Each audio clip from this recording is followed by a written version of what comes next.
የትምህርት ሚኒስቴር ዛሬ ለጋዜጠኞች በሰጠው መግለጫ በአብዛኛው የሀገሪቱ አካባቢዎች እየተሰጠ የነበረው የ12ኛ ክፍል ፈተና መቋረጡን ገልጿል።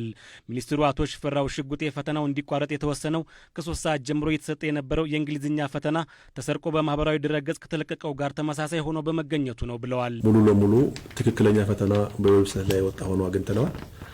ስለዚህ ከዚህ በኋላ ሌሎች ፈተናዎችን ማስቀጠል ተገቢ መስሎ ስላልተሰማን ኦልሬዲ በሚዲያ የወጣ ፈተና እንደ ፈተና መውሰድ ስለማይቻል ሁሉም ፈተናዎች ዝላይ ተመስርቶ ከዛሬ ጀምሮ ለሚቀጥሉት 4 ቀናት የሚሰጥ ፈተና የተቋረጠ መሆኑን ለወላጆች እና ለተማሪዎች እንዲሁም ለመላ የሀገራችን ሕዝቦች ለመግለጽ ነው።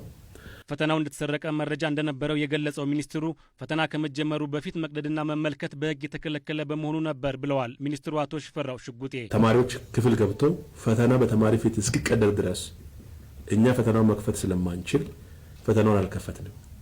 2 ሰዓት ተኩል ላይ ተማሪዎች ወደ ፈተና ክፍል ገብተው ከተጠቃለሉ በኋላና ፈተናው ከተከፈተ በኋላ በእጃችን ያለው ከብራና ሰላም ማተሚያ ድርጅት ውስጥ ያለው በፖሊስ ጥበቃ እንዲመጣና እንዲቀደድ በማድረግ ጥያቄዎቹ ተመሳሳይ መሆናቸውን አረጋግጠናል። ሁለተኛውን ዙር ፈተናም በቅርብ ጊዜ እንደሚሰጥና ይህንንም ሚኒስትሩ እስከሚያሳውቅ ድረስ ተማሪዎችና ወላጆች በትዕግስት እንዲጠባበቁ አቶ ሽፈራው ገልጸዋል።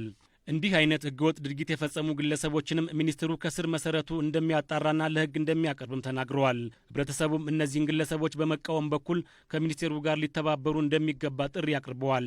ያም ሆኖ ግን ተማሪዎችና ወላጆች ለተፈጠረው መስተጓጎል ሚኒስትሩ ይቅርታ ጠይቋል። ተማሪዎች ተረጋግተው እንዳይፈተኑ በሆነው ምክንያት ለተፈጠረው መስተጓጎል ከፍተኛ ይቅርታ በትምህርት ሚኒስቴር ስም መጠየቅ ይፈልጋል።